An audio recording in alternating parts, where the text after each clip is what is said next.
everyone. Welcome to the Weird World podcast. And if you're like me, you have forgotten part one of this episode. Okay, I'll do a recap. Yeah, Hi, I'm Dean, by the way. And I'm Carrie. I don't need a recap, but Yeah, you do. I mean, now I remember. You for sure do. But I probably do need a recap. Okay, we did it. We recorded part 1 week ago, and Carrie's like, wait, who is Dorothy Arnold? So that's not a good sign. Was it only a week ago? Yeah, it was. Huh. All right. A lot has happened. It's been a busy week. Okay, so you might remember from part 1, we talked about how 13,000 people every year go missing in New York City. One of those was a rich socialite named Dorothy Arnold. Hers was very strange because she was out shopping in Manhattan, middle of the day, 2 o'clock, 5th Avenue, super safe, ritzy area, chatted with a friend, said goodbye, started out towards Central Park, toward her house, into oblivion. She's never been seen again. This happened in 1910, which makes her case the oldest active missing person case in New York City. It's been well over a century, obviously. How active is it really? It's probably not very active, They're but it's on the books. not really looking very hard for her at this point. Probably not. But, it's literally on the books in this Missing Bureau, Missing Persons Bureau of New York City. It's still on the books. So we went through her life a little bit, talked about, her background. You remember from part 1. Carrie doesn't. I do, and I have theories, and I even remember what they are. Oh, that's probably a good sign. Uh-huh. And we ended up with kind of, the half-assed investigation by the family where they seemed more concerned about scandal than they did about finding their daughter. Yeah. They first had a young lawyer look around for her. Then he couldn't find her, so they had the Pinkertons. The Pinkertons urged the Francis Arnold, the father of the family, a very wealthy importer of fine goods like French perfumes. He finally went to the police. The police went public. He went public. It became just a huge story, international, national. I mean, so I saw one article has a bunch of headlines from literally all over the country. Yeah. Just every, the Helena Gazette in Montana had the top of the line head story was about this missing girl in New York City. So it was a huge story. From the well-known city, Helena, Montana. Is it Helena? Well, I've heard of it. I'm pretty sure it is. Okay, if it's Helena. Helena. I don't know. Helena? From Orphan Black. Maybe. I think that's what it's named after in a weird time kind of way. So we ended up by talking about how Dorothy was this, she wanted to be a writer, but she was sort of innocent and pure, hadn't been married yet. Turns out, no, she had a beau.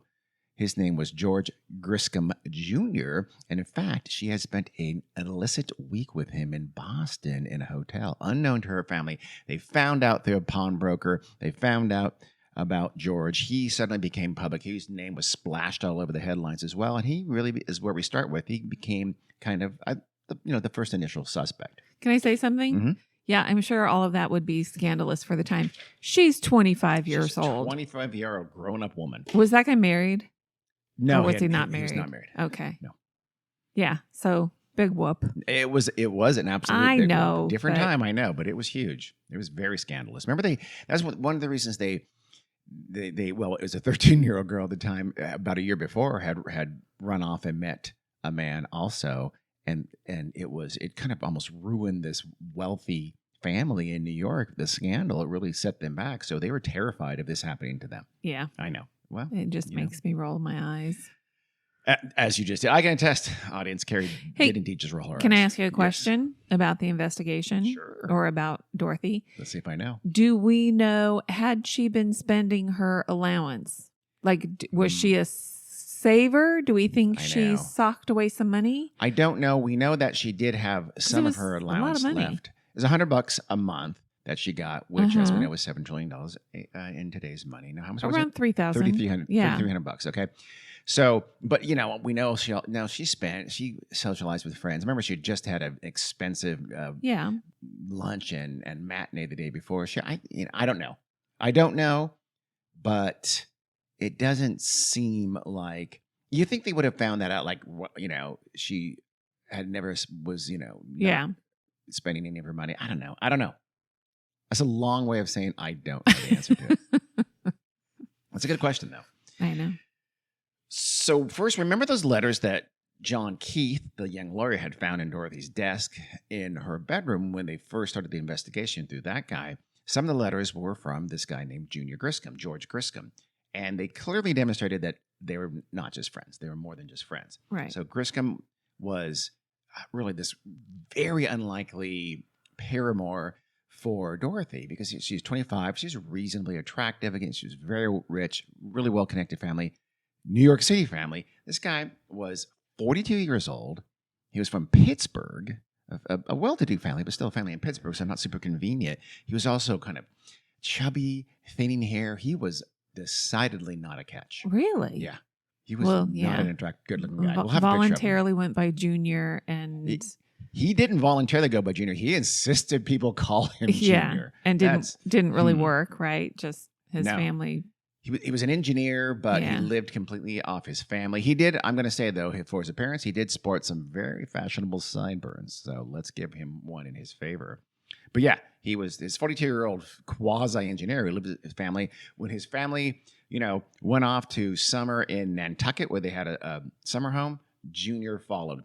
When his mom he sort of followed his mom around all the time. He's kind of a classic mama's boy. And so when they went overseas, he went with them. They would, travel around the European hotspots. Junior always tagged along. Allegedly, his mother still picked out his shirts and ties for him and bought them for him. Oh, nice. Yeah. So that tells you a little bit about George Jr. Griscom. So a weird relationship, but I think she was desperate for anybody to get the hell out. Yeah. From under the thumb of her family. I think given her position in society, she would not have had difficulty finding somebody. You would think. And someone at least on a little higher plane than Junior. So the Arnolds found out about her adventure in Boston with Griscom from the pond Jules, and it was all over the newspapers, and the newspapers were talking about her week-long illicit getaway with this dumpy guy from Pittsburgh. So Frances and Mary they knew about him. Let me rephrase that. They knew about him about when it happened. So before she went missing, right? Because they found out from that she had pawned some jewelry. Okay. So the media found out when that pawnbroker remembered her, but they found out somehow that I guess she probably was just missing some jewelry of hers. Yeah. And they found out about Griscom a few months before she went missing, and they didn't like him. Right. When the father made that statement about, I'm okay with her dating, just not, people who don't do anything. Right. That's exactly who they meant. They clearly meant him. So they didn't like him. He seemed like he was, kind of a third rater, which he really was. And she was a prize plum for belle of the ball for sure. At least that's how they viewed her. Yeah. They're almost like royalty. They probably wanted her to marry into another fashionable, well-to-do New York family. And he was none of those things. They saw him as a very unappealing catch for their daughter. It didn't help, by the way, he also had a minor scandal in his past because he had broken off an engagement with a different rich heiress just a few months before. Oh. So they just didn't, although, so the family says, hey, he's unsuitable for you. We forbid you to see him again. It's probably unnecessary for me to say that, of course, what does she do? Continue to see him. Or at the very least, through letters. They didn't seem to have met very often after that because it wasn't that long before she went missing, but they wrote a lot of letters to each other. So she continued the relationship to some degree. And it was in November of 1910, about a month before she went missing, that the last time they saw each other, Junior came with his family naturally to New York to set sail for Europe. And they met in New York City sometime in November before he left. Okay. So Griscom, of course, wouldn't fall under any kind of public scrutiny for, a couple months, I guess, because it took the media to find out about it. Notice that, too, by the way. The family knew about Griscom, but didn't say anything. Didn't say anything to the Pinkertons. I think they suspected probably right away, I think, that, remember that she had those little packets of information about ocean liners, transatlantic ships. They probably suspected that she was going to meet Griscom. Right. I think pretty early on. I suspect that as well. Yeah. So he was kind of the center of the early private searches. They tracked him down, and they found out his family was in Florence at the time. So on December 16th, they telegrammed him in Florence. This is less than a week after Dorothy vanished. And they said, basically, do you know anything about this? Dorothy's gone. Where is she? Griscom returned the telegram, and he said, not only, I don't know what you're talking about. I didn't even know she was missing. That's the first I've heard about that. So, not surprisingly, the Arnolds are not super trusting of him. Okay, good. So, which is good. Okay, so Frances went to the media at this point. It was in January, I think. Now, she's been missing for maybe less than a month, but sometime in early January, Francis, the father, and dad, Dorothy's father, went to the media and said, my wife is so stressed out by what's happening that she's gone off to a sanitarium in New Jersey. She's going to lay low there. That's why you don't see her at home. That was not true. Secretly, she and oldest son, John, Dorothy's oldest brother, went to Italy. They went to Italy. They sailed off in January 1911. They're going to track down George Griscom and confront him face to face. So mother and son did exactly that. Good for them. They got him. They found him in Florence at the Anglo-American Hotel. I'm sure you've stayed there. Have you been in Florence? Did you go to Florence? Yes, I did. And you probably stayed at the Anglo-American Hotel. How was it? Do you? No idea where we stayed. Very nice, sweet. Probably not where wealthy people could afford. Yeah, that's probably true. They found him and they confronted him on January 16th. I don't know. How long did it take back in those days? By then, it probably just took a few days to get to Europe, wouldn't you think? This is January of 1911. A few days? I didn't think. Like the Titanic was doing that, a similar. No, I would think it would take a couple weeks, wouldn't it? Really? That long? I don't know. Okay, whatever it took. They got there. I was just curious. They got there on January 16th. And so they went up and found him in a hotel. And Griscom said, I don't know what you're talking about. I have no knowledge of Dorothy. You can see she's not here. I'm not hiding her away. She's not in Florence. If she's in Europe, I don't know anything about it. And he said, by the way, I'm still in love with her. You know, I'm not out of the picture. John Arnold, he was the brother. He's going to go. He's like the tough guy. He says, oh, you ruffian, you cad. So he apparently threatened him. Yeah. Possibly even fisticuffs. Marquis of Queensberry rules for sure. They got Griscom to give them all of Dorothy's letters. Or at least he had a packet of letters with him. He carried around with him. I guess he did. In his breast pocket. I swear to God, they kept so much shit in their pockets and things like that. That's weird. It's including letters and things like that. Yeah. I've read so many books where, you know, I love the late 19th century English mysteries, things like that, or early 20th century, and it's amazing how much crap they had on them. I mean, they literally would have letters with them and things like that. Yeah. Nuts. So I know they had big jackets and stuff like that, lots of pockets, but Jesus. I was just joking. But he did. He had a packet of letters with him. Why would you bring that? I don't know. Yeah. It's weird. So he gave Mom, Mary, and John the letters, and when the media found out about it, when the newspapers did, there was one story that wrote that Junior, that Junior Griscom had been, quote, licked by young Arnold in a foreign hotel, unquote. Oh. So he maybe roughed him up a little bit. Who knows? John got the letters. They took them home. They read them. John would later tell the press that they didn't tell us anything at all, and we burned them. I don't know. So take that as you will. Wow. But the family was not rid of Junior. So he gets home. He comes back from Europe just, I think, in February, about a month later or so, and he goes to the press. He came a little bit of a press hog. He goes to the press and he loudly proclaims that, hey, I'm in love with Dorothy. She's in love with me. I'm going to marry her. That is, if her mom says it's okay, I vow to marry her. He knew damn well. They weren't going to. They were going to. And Mary, the next day, says, absolutely not. Yeah. I forbid it. He says, I tried. Yeah. I don't know. Pretty sure he might have been gay. Why? Because he's 42. He's never been married. Every relationship he kind of breaks off. I think he was trying very hard to please his mom. Oh, you must get married. Oh, son, you must give me a grandchild. That kind of thing. Sounds just like her, I assume. And so I think he was in the closet. Feel bad for him.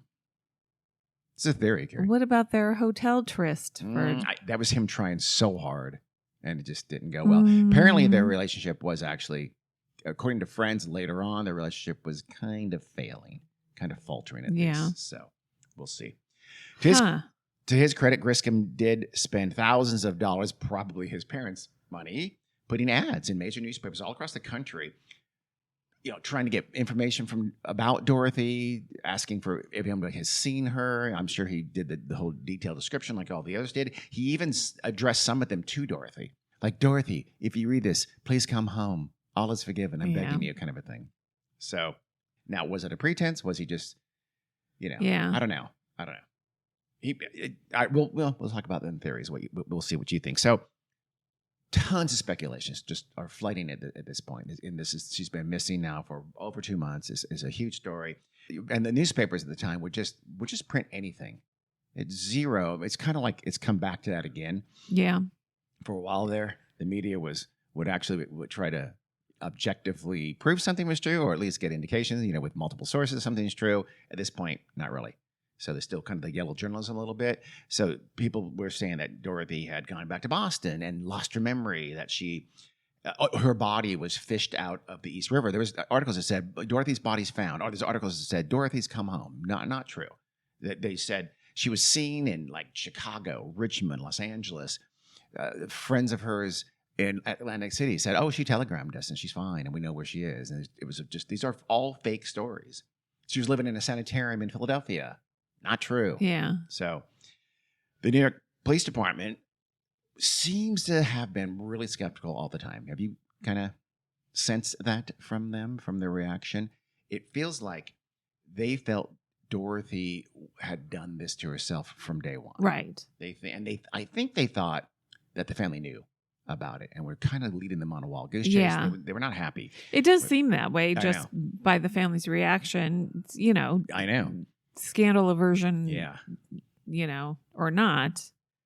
I think they thought she had run off. Yeah. The family knew it, and like, you're wasting our resources. So they actually went in late January. The New York, the Missing Persons Bureau, or the New York PD, went to the press and said basically words to the effect of, "Hey, we know Dorothy's alive and she can come home if she wanted to."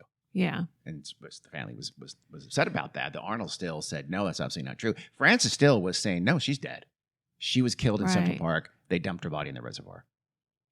He stuck to that story for pretty much the rest of his life. But did they ever search the reservoir? They did. So, in fact, at this time, it's really weird.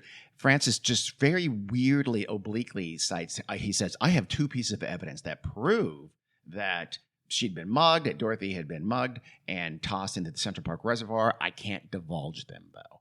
That's weird. That's dumb. And my guess is he really believed it. And I don't know what that, who knows? Somebody brought him, here's a scrapper. "Oh my God, that's from her dress. It's a Navy serge," something like that. Because the police thought that What's a Navy serge? Her serge dress. She had a serge. It's a material. SERGE. Navy blue is the color. That's what she was wearing on the day she disappeared. I don't know what a serge dress is. How isn't that a thing? The material? You've never heard of that material? I feel like I've heard of the material, and I'm positive you've heard of more material. I mean, a serger is a... That's how it's spelled. It's kind of like a sewing machine. It's a certain stitch that they do. One of the things said seams. She had a navy-colored serge dress. Huh. Don't ask I'm me. going to have to look it up. I did not believe that was a material. I am shocked. Well, it probably is. Okay. I don't know so. Everything about you textiles from the early 20th I feel like you do. century. I feel like you're an expert on those kinds of things. So the police thought that Frances was kind of an idiot because they said, "Hey, remember the temperature on the day she went missing? Very cold. It was 21 degrees high. Yeah. The reservoir was frozen solid. Oh, so that's right. She can't have been dumped in the reservoir, dum-dum." And so they said, "Okay, fine. You know what? So spring, it thawed. We'll check it out." They dragged it. Yeah. For any sign of her. They had already searched, by the way. They searched Central Park as soon as they found out. They searched anywhere for any sign of her, found nothing. When spring thawed, they dragged the reservoir. And there's also, I guess there was a small lake in Central Park at the time. They dragged them both. Nobody. Yeah. So I think that added to their suspicion, like, you're not that dumb. You don't really think that, but you keep saying that. What's going on here? Tons of calls came into the NYPD from that circular they sent. I think I mentioned they had this crazy detailed description of her, for the earrings and everything else, and her navy serge dress. You didn't catch it the first time. I think I mentioned it. So, I mean, anything remotely serious, the NYPD tracked down that lead, and they found it to be baseless. They all were. The Arnold family was sent at least 2 ransom notes that they talked about, one of which said, hey, we have her, give us $5,000. They both were, of course, hoaxes. Yeah. Low lives trying to take advantage of grief. Every prominent case like this brings out scum of the earth like that.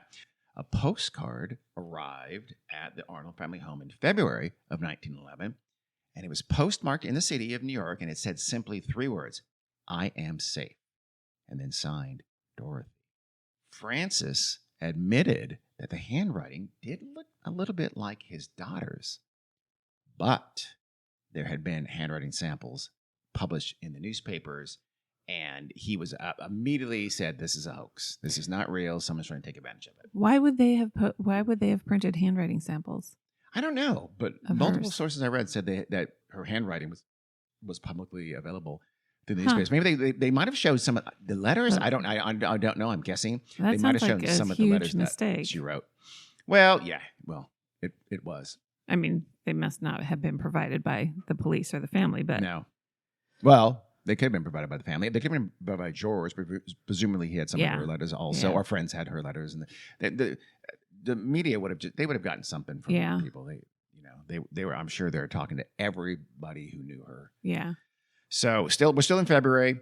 A jeweler in San Francisco said he had been visited by a woman that he says, in hindsight, she looked just like Dorothy. This had been on January 7th, 1911. So less than a month after she went missing. This jeweler said she walked into my store in San Francisco. The woman asked him to engrave a diamond wedding ring with an inscription that said, to AJA from ERB, December 10, 1910. That's the day she went missing. He apparently thought, oh, that was her. How he got Dorothy Harriet Camille Arnold from AJA, I don't know. It doesn't seem... No. So, the story was taken seriously. It created some headlines for a while. The police, checked into it, but nothing came of it. But, to AJA would have been her if she had it, right? From ERB, which, by the way, is not Griscom, but still. Yeah. But AJA, if it had said DCA or something like that, fine. But I don't know. Yeah. Anyway, those are the kinds of stories that were coming out and getting huge attention, too. So not long after this, the police said that, you know what?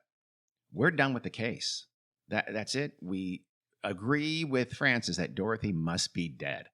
I think they just wanted to be rid of it. They said, quote, that now seems the only reasonable way of looking at the case. And that was the deputy commissioner of the NYPD, William J. Flynn.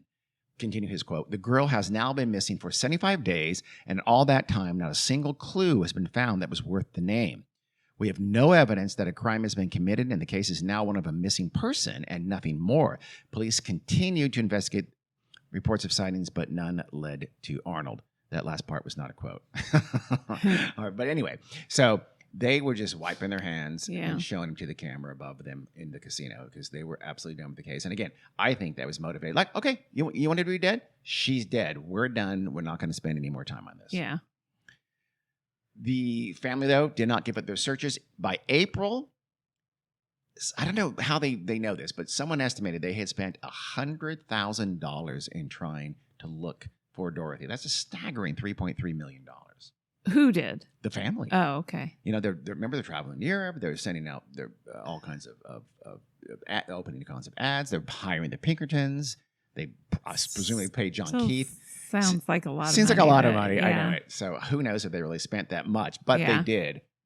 So if the dad really was that positive she was dead, I don't think that doesn't make any sense. They spend $3 million or even approaching that looking for her if they really thought she was dead. Obviously, they'd never found any trace of her. So we get to the obvious part. What happened to Dorothy Arnold? Yeah. 21-degree day in New York City, December 1911. There's some possibilities. Let's start with the most, I don't know, mundane's not the word, but the most, I guess, well, tell me what you think. How about amnesia? It's an icy cold day. She's walking on these icy, slippery sidewalks. Did she have a bad step in her, I'm going to say, high-laced heels? I'm guessing. I forgot what her shoes looked like from the circular. And she slammed her head on the sidewalk. A pedestrian helps her up. She rubs her head. She's super embarrassed. More embarrassed almost than hurt. And then she quickly makes excuses and goes on her way. But unfortunately for her, the concussion kind of sets in later. and she gets fuzzy, and then she realizes, wait, where am I going? Wait a second, who am I? And she wanders off in a fugue state. And disappears. No money. Shit. Very well dressed. Very well dressed. If some good Samaritan finds her and puts her up, they go to the police or they go to the media. How about if she was unconscious and she laid on the sidewalk for minutes and they finally took her and we don't know who she is. She doesn't have any ID on her. And they say, okay, well, we need to take her to the nearest hospital. It's a hospital case. So they take her to the hospital. And then when she regains consciousness in the hospital now, she has no memory. What do you think? The hospital would notify the police. They took her to a poorhouse, and that's where she lived for the rest of her life. If they had poorhouses still in New York in 1911, I have no idea. I don't think they did. So also, if she gets taken to this fictional poorhouse, she's clearly not a poor person the way she's dressed. No. So they would call the police. Sadly, you're probably right, because I love the idea of fugue states, even though if they had to live in them, they'd be horrific. Yeah, none of those scenarios are plausible. Yeah. Because then also, say somebody just helped her and she says, oh, I'm fine, and she goes along her way.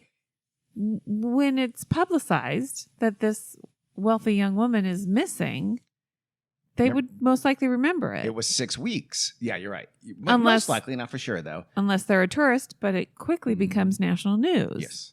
It had been 6 weeks, though, before some people that don't happened. pay attention, but... So maybe it's just forgotten by then. Or it's just somebody who didn't read the papers, whatever. It's possible, but my feeling is no matter what the scenario is, she would have come across people. Yeah. Somewhere along the line. Okay. Possibly, and most likely, multiple people, taxi drivers, the person that takes your ticket on the gangplank going up to the cruise ship, porters on trains and boats, and the poorhouse operator of a poorhouse. Anybody, if she was trying to escape. Yes. So that's all of this. We're not trying to escape. This is amnesia. We'll do escape in a minute. Any scenario. Well, let's do one at a time. Otherwise, we're going to end the podcast. Especially the innocent part, where she's has some mishap. Yes. I don't think that's possible. John Keith, remember, started looking for her like 2 days later. He was checking all the hospitals and things like that. Yep. She was dressed, as you said, with obvious wealth. Someone would have taken her. No, if a hospital had her, she would have been noticed. Yeah. If anything, like if the police would have been involved, obviously they would have noticed. Obviously she didn't live out the rest of her life in a fugue state. Someone would have noticed her because she would have been in New York City. She wouldn't have lived in New York City. And she was, and 6 weeks later, she was plastered all over the place. She was the talk of town. Remember, there's even that $1,000 reward. So certainly people would have brought it. So yes, that's probably not true. But about 2 months after Dorothy disappeared, there's a tip that came in. John Keith got it that Dorothy was housed in a sanatorium. I don't know the difference. Yeah, I don't either. With you. In or near Pittsburgh. That's where Griscom was from. So he took that seriously at that time. Yeah. And he went, I think I've heard, with 2 detectives. I don't know if they meant private detectives or police detectives, but Keith and 2 detectives traveled to Pittsburgh. They went to that sanatorium. They checked out the woman who's being held, who's supposedly Dorothy, and it was not Dorothy. So there was, even contemporaneously, there was a hint that there was something like that. Like if she's in a sanatorium, did she lose? But how'd she get to Pittsburgh? Who knows? They didn't know, but if it hadn't been in Pittsburgh, I wonder if they would have taken it so seriously, but they did. They at least enough to go down there and look into it. So I'm only including this, by the way, because the amnesia thing is included in all the things you read. I think a lot of people who write these up think you have to have a quota for lots of theories, and you don't. This one's nonsensical. She for sure did not have amnesia. Yeah. But she may have got, as Jessica Fletcher would say, an abortion. How about that? That was a much more plausible theory. And it was a favorite at the time of the media. Yeah. A lot of people thought it was not uncommon. So this the idea. Remember, it was the mystery of Mary Roger, or Mary Rogers, how he wrote it up, whatever. was Edgar Allan Poe thought it was a botched abortion and Yeah. she was killed. So did Junior Griscom or some other lover maybe Uh-huh. get her pregnant? She goes for a back alley abortion. It goes horribly wrong. The body has to be disposed of because it's a crime. Now it's a worse crime. So they Uh-huh. whatever, burn it, bury it, dump it in the river or the sea, and it's never found again. I mean, that's interesting Plausible. speculation. What do you think of that? Very plausible. In April 1916, there was an abortion clinic in Bellevue, Pennsylvania, only a few miles from Pittsburgh, Uh-huh. and the police raided it. It was called the House of Mystery, and it was well known what Wow. they did there. Yeah. It was fairly well known what they did there. It was an abortion clinic. It was run by this renegade doctor named C.C. Meredith. So it's raided. It was super notorious. It was said that many young women went there, but some never came out of this Meredith, of this House of Mystery. So this led the police to arrest Meredith. At the time, a colleague of his named Dr. H.E. Lutz told the New York District Attorney that Meredith had admitted to him, Lutz, that Dorothy Arnold had sought his specific type of help back in 1911. Or I guess it could have been end of 1910. Maybe this is 1916 when this is said. Uh-huh. The procedure went wrong, of course. She died. Like on all the other victims, what they did at this place was they burned the body in a basement furnace, which was in part for that exact reason. Wow. Because they had, this is what happens when you don't make abortion legal and safe. Yep. These things happen. So, and these things happen today. Yes. And so the district attorney of New York, he believed this guy, and that has happened. And so you wonder if this was one of the things the New York Police Department was thinking back in 1911 that, the family knows that she had an abortion and was killed. Yeah. So, they're wasting our time. I don't know. But Francis said publicly when this became public in 1916, he said no, he called it ridiculous and absolutely untrue. And obviously he would say that even if he knew it was true. So, it is, like I said, plausible. Yeah. There was another variation on this. Okay, listen to this story. This is also in April of 1916. This small-time criminal named Edward Glenoris, he's in the Rhode Island State Penitentiary. He makes a claim. He tells the warden initially, and the warden told other authorities after that. He said that back in December of 1910, this fellow third-rate criminal named Little Louie offered him $250 for a shady job. Glenoris was to pick up a woman from a private home in New Rochelle. That's in New York. It's a town. It's just north of New York City, not far at all. Uh-huh. And he was supposed to drive her up to West Point. That's, of course, the home of the Army, the military academy. It's about 50 miles up the Hudson River Valley from New Rochelle. There, they met two men. One was named Doc, and the other was unnamed, but he was very well dressed. And Glenoris would later say that he looked like Junior Griscom to him. The men carried this kind of semi-conscious or really kind of unconscious woman from the house in West Point, and they bundle it into the back of the car that Glenoris is driving, and there they drive all the way down to Weehawken, New Jersey, about 57 miles away. It's right across the Lincoln Tunnel from Manhattan, so it's that part of northeast New Jersey is right across from the city, but still, they went all the way up from north of New York, all the way up to West Point, came all the way down, continued on, and went into New Jersey in this weird trip. And so they're in Weehawken, or they're on their way to Weehawken. And during that, Little Louie tells Glenoris that, hey, that unconscious woman back there, that's Dorothy Arnold. Glenoris said he also saw a signet ring on the woman's finger that would match the one he later saw in that circular, presumably back in 1911 when it was released. Right. And I remember it was sort of minutely described back in that circular. He drops her off on Weehawken, drops the girl and the other guy's people's off, and that's it. He goes home. He's in New York somewhere. And the next day, Little Louie says, hey, we need you back here. You got to, quote, finish the job.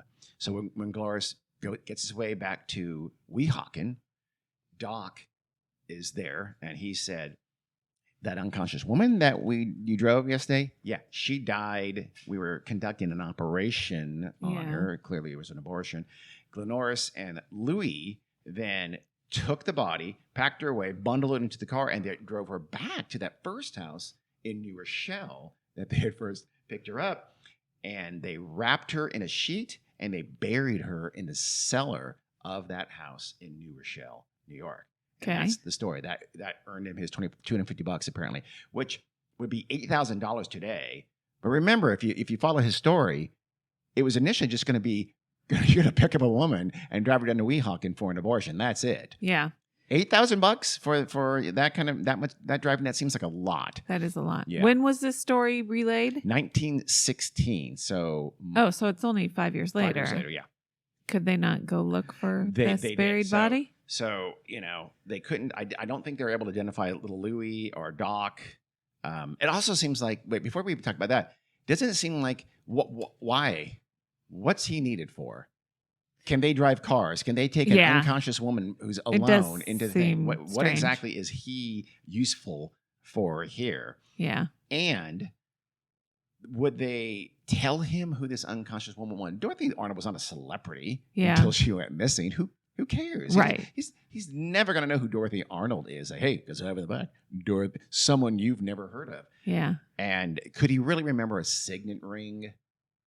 Why is he? I thought he's driving. How are you looking back at this body crumpled in the back of a car? Presumably it's dark and seeing a signet ring. That doesn't make it. Maybe when he's carrying her, I guess. Yeah. I don't know, but still, Yeah. you're not going to remember a signet ring, even weeks later, let alone 5 years later. And then why didn't you go and get the reward for $1,000 back at the time? Why did you keep quiet for 5 years? So I don't know. I mean, maybe to avoid anything criminal. Yeah. Yes.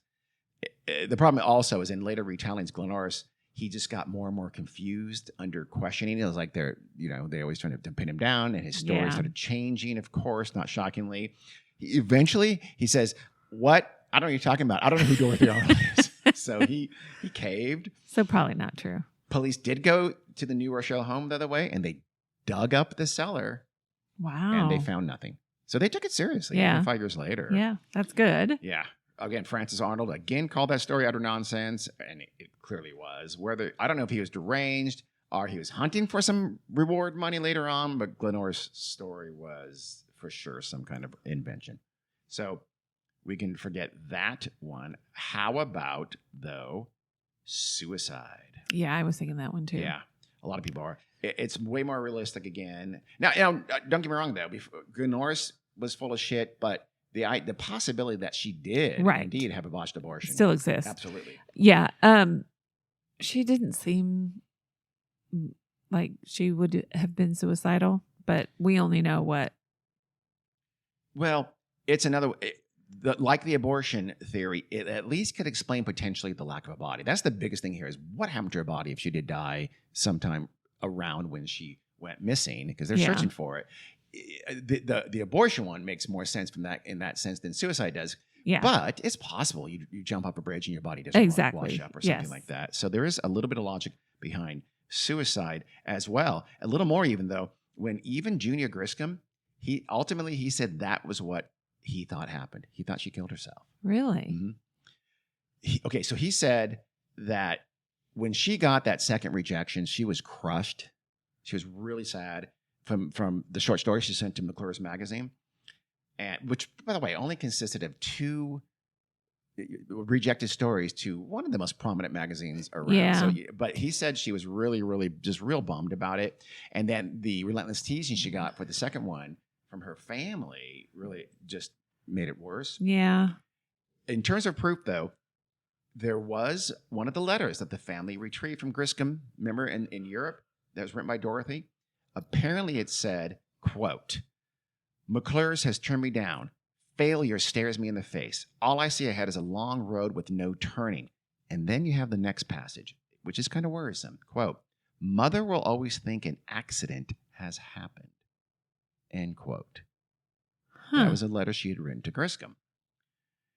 That does sound a little ominous, doesn't it? Yes, it does. Other people in Dorothy's orbit, friends of hers, said that she had been pretty sad about the rejections, but also she had been sad about the relationship with Griscom, which they said was kind of faltering. Yeah. It was on the outs. And then the media dug up the story about Griscom's cousin. He had a cousin named Andrew who had kind of done something similar. He had fallen in love with an English governess And he was forbidden by his family to marry this English governess. She's beneath him. Right. So he got a ticket to a transatlantic ocean liner, and he threw himself off the ocean liner and killed himself in the water. Yeah. So the media says, did she know about this because of her socialization with Griscom? He told the story of his cousin. She got the idea. That's how I'll do it. So did she jump off a boat? Wow. And maybe. Well, the problem is, remember the Pinkertons. No, but they'd know she was on the boat. Yeah, Somebody would know unless she. I mean, I guess it's possible, but she was. I don't know. The Pinkertons were searching a few weeks after she went missing. They were talking to all those liners. It's possible that she'd used a fake name somehow, paid cash. I don't know. Yeah. And done it. It's not impossible, but they had checked into those liners, and they had no record or indication that she had ever been on one of theirs. Yeah. There is though, this. Like ferries, or this one other, there's like night ferries that would travel off of New York City, and they didn't take names or anything like that. You just paid, and got your ticket, and went on. So some people think maybe she did one of those and just quietly slipped into the river or the ocean and disappeared. I don't know. And it's not impossible she could have used a fake name. So I think that should be taken somewhat seriously. But bodies typically, if it was a ferry, which doesn't take tickets or names, typically the body's washed up on the shore of New Jersey or New York. So, but I guess not 100% of the time, I'm sure. If she did commit suicide, then she told absolutely no one, not even Junior, that what she was going to do. I get most everyone around her said that, she had been sad about her writing prospects, but she was happy and normal otherwise. She didn't seem any different. Remember, all the people who saw her the day of said including her mom and her friend Gladys, said she seemed completely fine. I mean, you could put on a brave face. Well, and if her seeming fine was her normal state, then I would say she wasn't suicidal.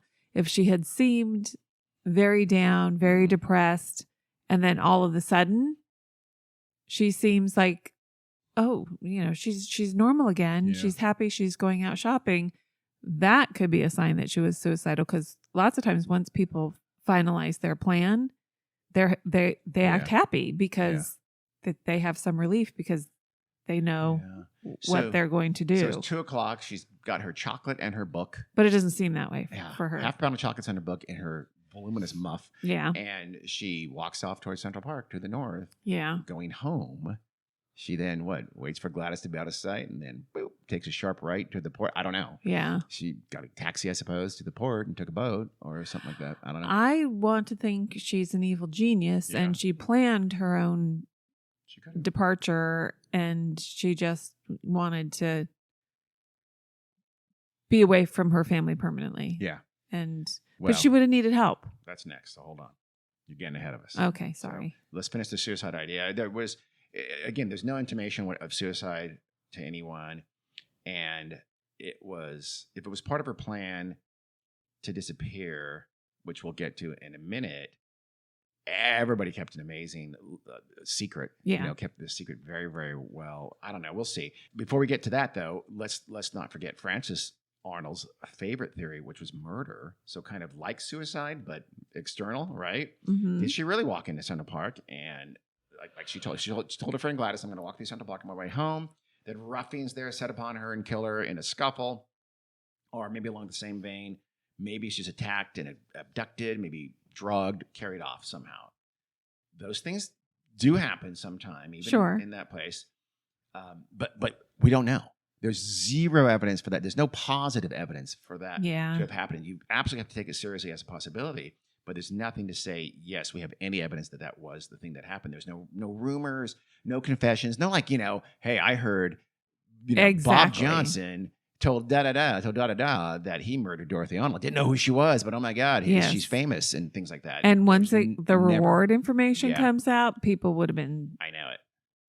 Talking. And I don't know in 1911, but in 2:00, is Central Park really a lonely place deserted? Where this kind of thing can happen? I don't know. I don't think so. Quite the opposite, I would think. No, especially in December. Yeah.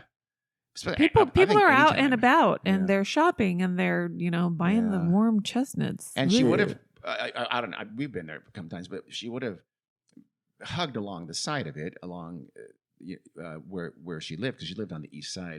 She lived just a couple blocks off the east side of Central Park, so you think she would have, but no scream, no scuffle, no help help, call the police, anything like that at all. Nothing like that happened. We know her body wasn't dumped in the reservoir of the lake. So if you did set upon her and kill her in Central Park, you then took the body out of Central Park into the city somehow? Yeah. To a car or something like that? Or even to a house? We keep talking about cars. Did they have cars in 1910? They had a few. Rarely, but probably not. But whatever, some conveyance. Are you going to really carry this body of this woman in a Navy surge class? I don't think so. Navy surge, quite noticeable. So we know it wasn't dumped. We know it wasn't buried. So where did you take it? Where did you get rid of the body? Why would you take the body at all if you murdered her for her money? Yeah. If you abducted her, maybe some people think, she's abducted and sold into prostitution. That's not likely. They didn't do that to famous people who had people who are going to look for you. Who can speak yeah, and tell people who she is. Even if she's taken to a different city, you still. So, but it's still a real possibility that she was. Maybe it was an early 20th century serial killer. I mean, honestly, why not? Because she was? No, she was a killed victim by, of. She was, yes. She was killed by a serial killer. So that's someone, in other words, like, right, if it's a ruffian, they take her money, smack her around, and if they accidentally kill her, they leave her body there. But a serial killer would abduct her and get her out of there somehow and then, hide the body the same way he hid his other victim's body. So if she was murdered, it wasn't muggers. It was something weirder. That's my thought. Yeah. What do you think? I don't know. I don't think that a serial killer would target somebody that looked like her. Oh, I don't know about that. Why? Why? Because they, as we know, they tend to target people who won't immediately be missed as well. They look for poorly dressed people, that's usually true. Marginalized people. His target was rich young ladies. Well, then we'd know. Yeah. Why would we know? That was the first one. It didn't go well. He stopped. It's my theory. It's the end of my theory. Okay. I'm not. Okay. You're not on board the serial killer. I'm not signing on to the serial killer.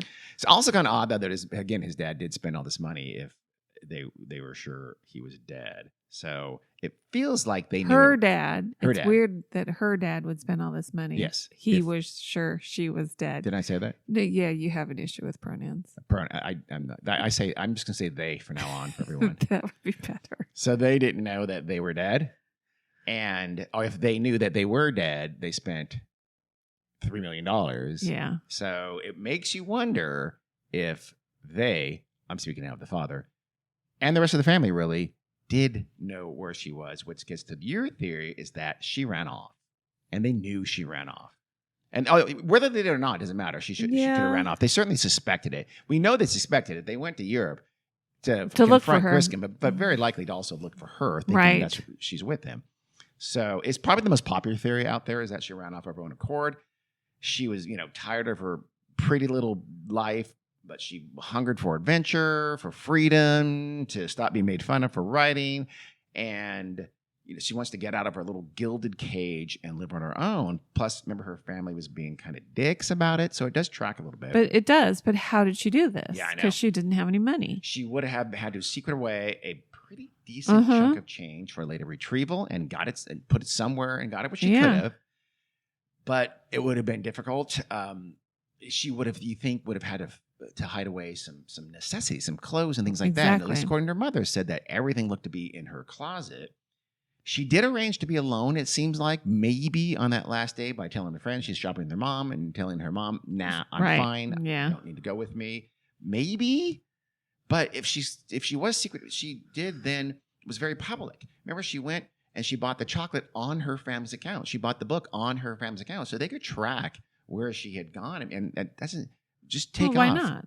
I don't know, time's of the essence. Why are you meandering around for hours walking and buying chocolates and books and things like that when you want to get away from your family and get out of New York City as fast as you can, you would think? Well, maybe she knew she had time.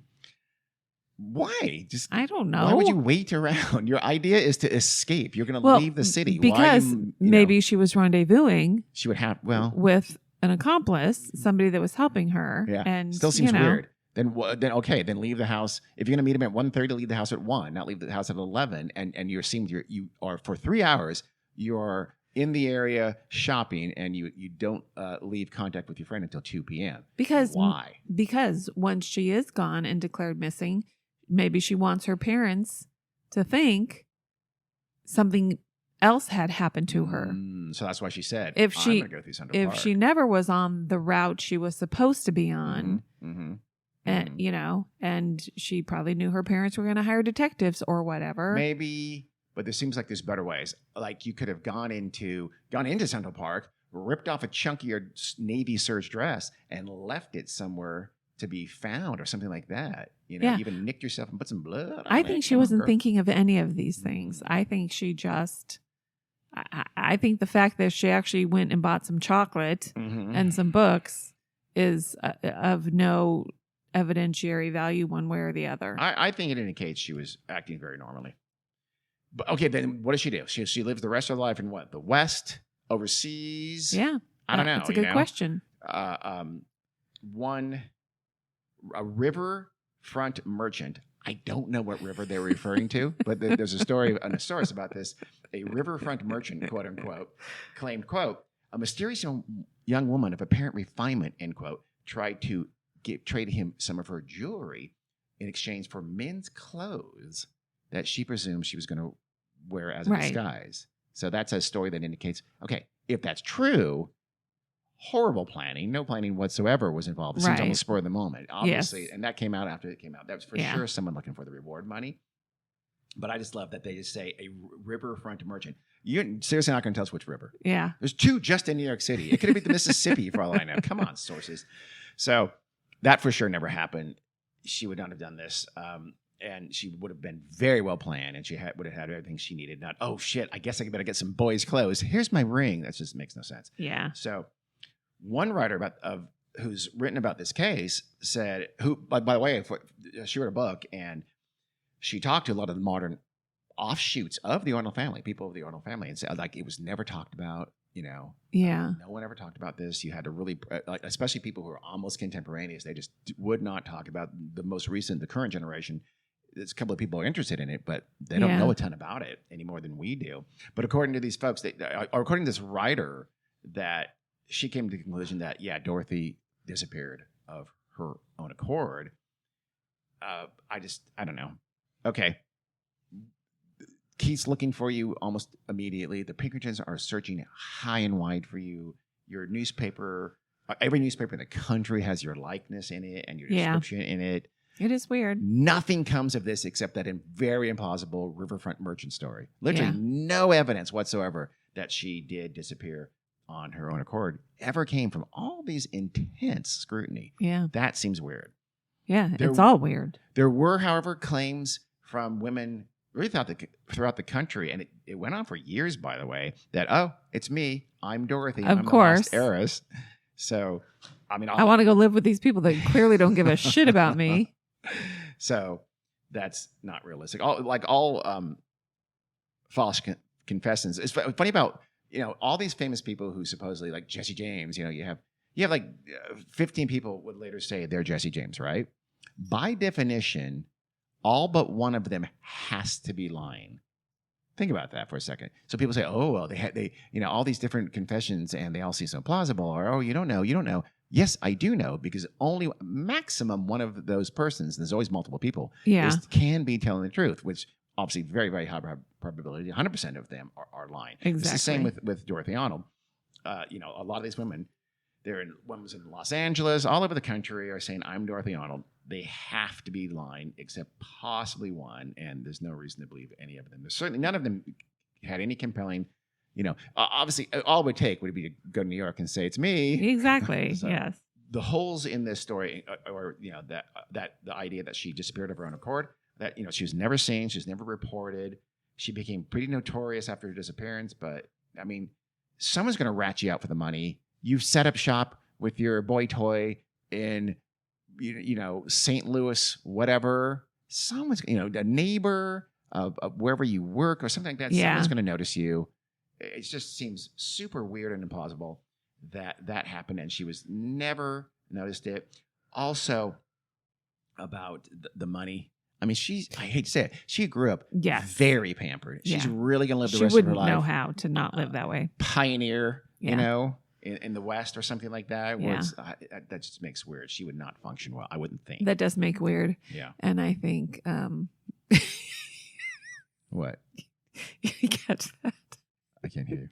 I said that does make weird. That does make weird, Carrie. No, it totally makes weird.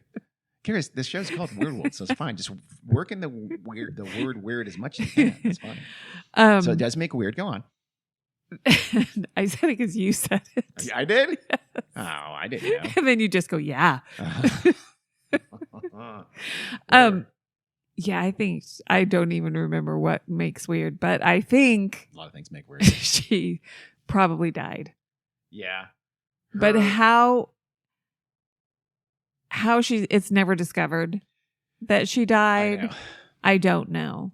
That's the strangest what part. makes it weird. So the other thing is that you forget, if she did do this, she was a monster, because she knew her family was worried sick of her. She got along with the family. I know they were teasing her about her short story, but she was very close to her we siblings don't know. And her mom. Here's That'd the thing. be a monstrous thing to do. We don't know what goes on behind closed doors. And the way the family behaved, I have questions. I know. About really how much they loved her and wanted her back. I would say this. It's just another check against the voluntary disappearance, because it would be pretty terrible. We don't know anything about some horrible, deep dark secret about how they treated her. We do know that the I Am Safe postcard was bullshit. Because did you catch that, what I said? It was postmarked in New York City. Yeah. Like a month, something after. Yeah. No. Yeah. If she did disappear, she sure as hell didn't stay in New York City. Yeah. So, and here's the thing. Why would she even have to do this secretly at all? Just leave. You're 25. Exactly. You're an adult. If you're not relying on them for their money, go. Which lends more credence to they weren't the nice, wholesome, rich family that you seem to think they are. Or it lends credence to the idea that she didn't disappear of her own. Either or. Also, more evidence against this family is that you said they would never talk of her. Well, no, because it was a sort of a black mark in the family, and it was a scandal for the family. Who gives a shit? I would care more, and I would miss my darling daughter more than I would care. By that time, you said it lasted generations. No, the social. So what? Your daughter disappeared. She's gone. The people who are contemporaneous with her wouldn't talk about it. The later generations didn't know anything about it to talk about it. Yeah, so because it was never talked about. Yeah, her cousins, let's say. Yeah. Her brothers. So Dorothy was never found. There's never any trace or hint of her now for well over a century. Newspapers ran headlines speculating for years about what happened to Dorothy. It was a story for a long time. Yeah. There were some sightings and things like that we talked about all the time. There was hoaxes too for a while. The most serious flare-up afterward was in 1921, so about almost 11 years after. The Captain John H. Ayres, he was the head of the city's Missing Persons Bureau, and so technically in charge of the case. He went to the press, and he said that the case had been solved. This is 1921. He says, quote, "All that I can say is that it has been solved by the department. Dorothy Arnold is no longer listed as a missing person," which isn't true. Right. But, end quote.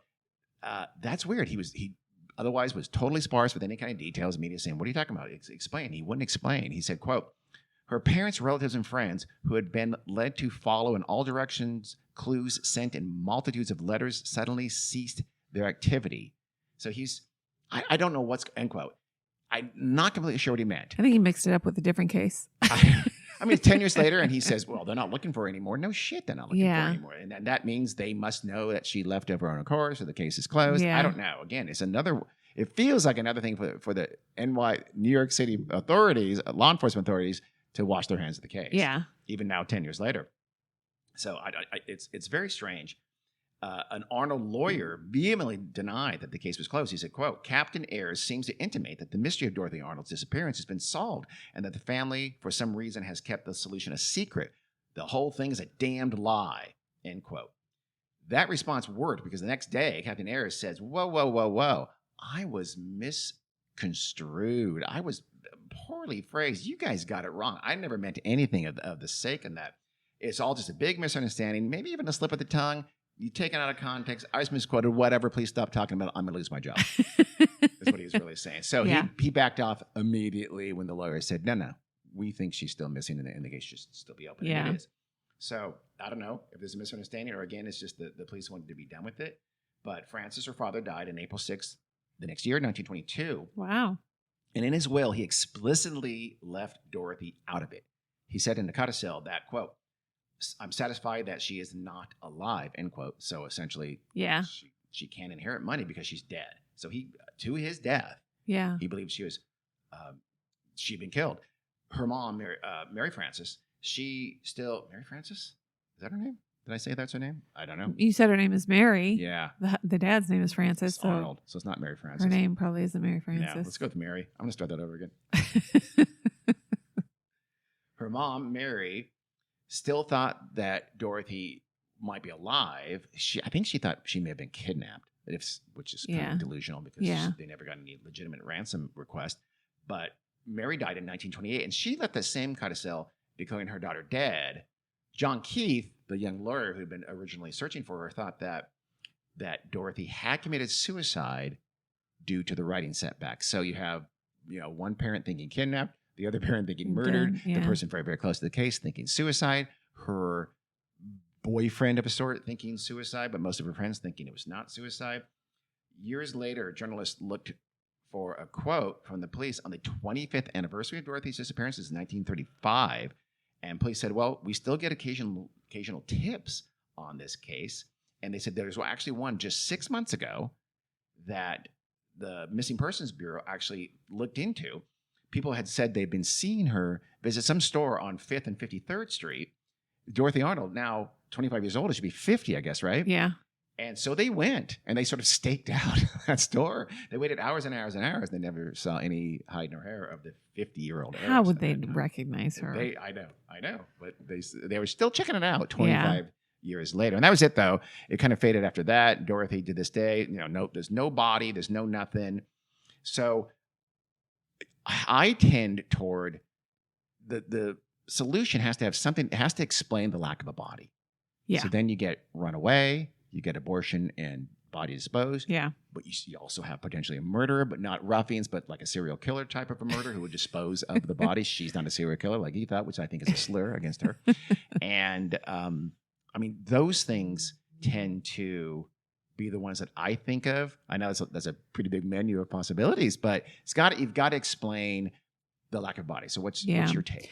Well, my take is abortion or she's an absolute genius and she disappeared herself. I have a question though. Mm-hmm. And I'm assuming you don't have an answer, or you might have said, any idea what her siblings thought happened to her? I don't know. Because, lots of times sisters talk to each other. Yeah. So if she had been pregnant, maybe her sister knew something. Yeah. I tend toward the abortion, and I think the family suspected that. Yeah. And that would explain... It explains everything. It does. Explains why the father says, no, she's dead. No, she's dead. Because, yes, she is dead, but... You don't want to say how. Not the way she... Yeah. The scandal ensues in the way she really died. Attacked in Central Park does not. This also makes me hate the family, because if they knew she was pregnant and probably going to seek an abortion... Mm-hmm. I'm sure wealthy people could have found a safe abortion back in those days. There was no safe abortion back in those days. I mean, this kind of guy. Don't tell me there were not good doctors who would do it for the high society. She's got to pay off from her allowance. No. Right. I'm saying that her family knows about. If they suspect that this is what was happening to her, they could have actually helped her. And I know people didn't do that in those days. No, but she never went to the family. If that's happened, she never went to the family. Then they didn't. Then why would they even think that was a possibility? Because it was always thought of as a very likely possibility. It fits all the facts. It explains the disappearance of her body. It explains what happened to her. Also, because total speculation on my part, but it seems like if that's what happened, the mom didn't know about it. But the dad did. So the detectives at some point found out about it. Yeah. Went to the dad and only the dad and told him what happened. And he says, I think the dad suspected it from the get Very go. possibly. I think he also If he did suspected. suspect it, he expected it immediately. Well, that's not necessarily true because remember, he didn't say that what he said to the police until 6 weeks after when they went public. So in that time is when if the speculation is correct, he found out she probably had an abortion and died. Yeah. In that sometime during that 6 weeks. And that's the time when the Pinkertons are all over the place. Keith Maybe. didn't find out about it, and he was probably never told, but the Pinkertons probably found out about it and told Francis Arnold, and he said, she's dead, but he still, for his wife, he still continued searching for her and spending all this money to search for her because his wife was never told about it. He never told his wife about it. And probably didn't tell his son either. Yeah. So, because he let them go to Europe suicide. And look for her. He did. Yeah. Yeah. If I had to take a speculative guess, I'd say she died in a botched abortion. Her body was burned. It could very well have been Dr. Meredith's, furnace, and near Pittsburgh. The near Pittsburgh part fits because it's Griscom who got her pregnant. Griscom, of course, is going to look for her because he doesn't want to get involved in that. That would be a serious felony at the time. It was Griscom's baby. He helped her get to Pittsburgh for the abortion, to near Pittsburgh as Bellevue for the abortion. And Dr. Meredith. When did he leave for Europe? I thought he left. He left for Europe just a couple weeks before she did, but it's possible. I mean, who knows? Did they write letters to one another or something like that? Or somehow because I mean, it's not sure. It could have been completely different from this whole Bellevue thing. Could have been just she found out about an abortion clinic in New York and the same thing happened. I don't. I find it harder to believe that she got all the way to Pittsburgh completely undetected. That's probably true. Well, I mean, that might explain the walking around the city for 3 hours, though, because you're supposed to meet somebody somewhere, and you just want, I don't know. But I mean, that's the mystery of this story, though. None of that makes sense. Right. None of it's a sure thing. We don't have an absolute ironclad answer to it. We just have probabilities. I think the best fit is the abortion. Yeah, I do too. The second best fit is probably she left on her own accord. I find that a distant second because I just don't see for all the same Dorothy reasons Arnold living like that the rest of her life, and escaping anyone ever seeing her and wanting to get reward money. Yeah, so that doesn't make sense. And then the last one that explains the body is this murder. Again, it couldn't have been ruffians because the body would have been left in Central Park. But did she run afoul of an early serial killer who dumped her body? It's not impossible, but that's a distant third. Things like murder by ruffians or suicide, I think, are very unlikely. Suicide part, you have to a little bit if she did get on a boat and jump into the river. That's not completely impossible. So suicide's in there too. But then people would have seen her somewhere along the way. Or even on the boat, right? How easy is it to... I mean, ferries would be very crowded, I would think. Yeah. Even an ocean liner, someone. I mean, you could sneak out at 2 a.m., I guess, and right, and jump slip over the side from silently. Some kind of boat. Probably not a ferry. I don't think ferries are probably not a ferry, but yeah. an ocean liner. If she did pay cash, use a fake name, and out in the middle of the ocean. Yeah. Although, why would you need to stay undetected? Exactly. Why do you care? It almost seems like you want to be not detective. And if that you take that thing, mother will always think it's an accident. You disappearing wouldn't seem like an accident, would it? Yeah. And I think that just sounds more ominous than it really is. I don't know what she's referring to. That's the thing. We don't know the context of that. So yeah. And if that meant I'm going to kill myself, she's telling George, and George Griscom knows she's going to kill herself, and he never talks about that. Which is never. I don't think so. And she tells him she was on the outs with him. Why is she telling him that she's going to commit suicide? He seems like he's not the person that she can find that to. So I don't buy the suicide thing, although it's still a possibility. And if it was in part due to her relationship with him failing, she would say, "This is your fault." You know what I mean? Yeah. Or she something. Be confided in someone else. Yeah. And about that. You would think. None of these things are positive. That's why I wonder about the sister. Yeah. Oh, yeah. She didn't have a sister. They're all brothers. Wasn't she going to buy a dress for her sister's right. She had a sister at the debutante ball? That's right. She had one sister, 2 brothers.